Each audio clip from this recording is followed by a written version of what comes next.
কোন নারী যদি তিনটি অবস্থায় মারা যায়, তার কবর হবে ভয়ঙ্কর, তার হাসর হবে ভয়ঙ্কর, তার আযাব হবে ভয়ঙ্কর। এটা আমার শেষ কথা বলছি, একদম মনোযোগ দিয়ে শুনুন। আমি হাদিস থেকে বলছি, আমার বোনদেরকে বলবো খুব মনোযোগ দিয়ে শুনতে হবে এই কথাগুলো। 1 নাম্বার, যদি কোন নারী এমন অবস্থায় মারা যায় যখন তার স্বামী তার উপরে নারাজ, আল্লাহর জাহান্নাম তার জন্য নির্ধারিত হয়ে যাবে। নবীজি বলেছেন, হাদিসটা কত সুন্দর দেখেন, যদি কোনো মেয়ে এই অবস্থায় মারা যায় যে তার স্বামী তার উপরে সন্তুষ্ট ছিল, সালমা রাদিয়াল্লাহু তাআলা আনহা থেকে বর্ণিত, সেই মেয়ে আল্লাহর জান্নাতে মৃত্যুর পরবর্তী সময়েই প্রবেশ করবে।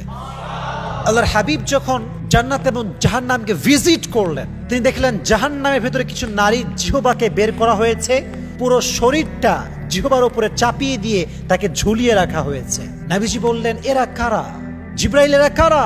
বলছে নবী, হে, এরা হচ্ছে সেই মেয়ে যাদের স্বামী তার উপরে নারাজ ছিল। নাউজুবিল্লাহ পড়ে।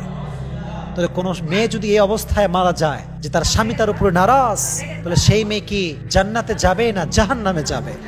আজকালকার মেয়েরা এত অকৃতজ্ঞ, সারা জীবন স্বামী খাওয়ায়, জাস্ট একটু কমতি হলেই বলে তুমনে মুঝে ক্যা দেয়া, তুমি কি দিয়েছো, আমাদের কিছু দাও নাই। তাকফুরনাল আশির, অনেক অকৃতজ্ঞ হয়। আল্লাহ বোনদেরকে হেফাজত করুক, সকলেই পড়া আমিন। 1 নাম্বার। 2 নাম্বার, এটা খুবই সেন্সিটিভ।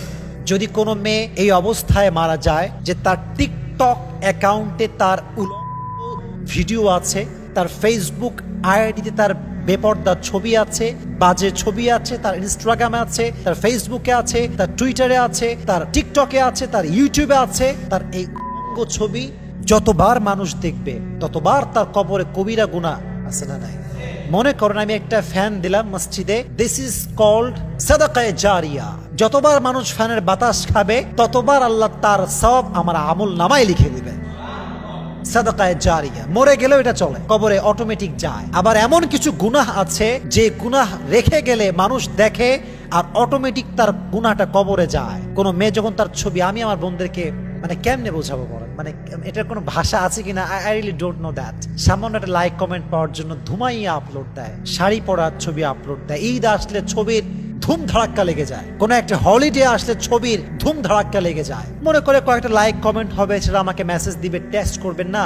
খেলা এখানে শেষ হয় না, খেলা শুরু হবে আপনার মরার পরে। আপনি যখন মরবেন আপনার আইডি সবাই ভিজিট করবে, কেউ আপনার ছবি সেভ করবে, কোন যুবকের চিন্তা পরিবর্তন হবে। অনেক যুবক, আমি বলতে খুবই দুঃখিত, I am really sorry to say, অনেক যুবক আপনার ছবি দেখে বাজে বাজে কাজ করবে, এটা আপনি চিন্তা করতে পারবেন না। আল্লাহ আমাদের বোনদেরকে ফেসবুক থেকে, টিকটক থেকে এই সমস্ত বেহুদা ছবি এবং ভিডিও ডিলিট করার তৌফিক দান করুন, সকলেই পড়া আমিন।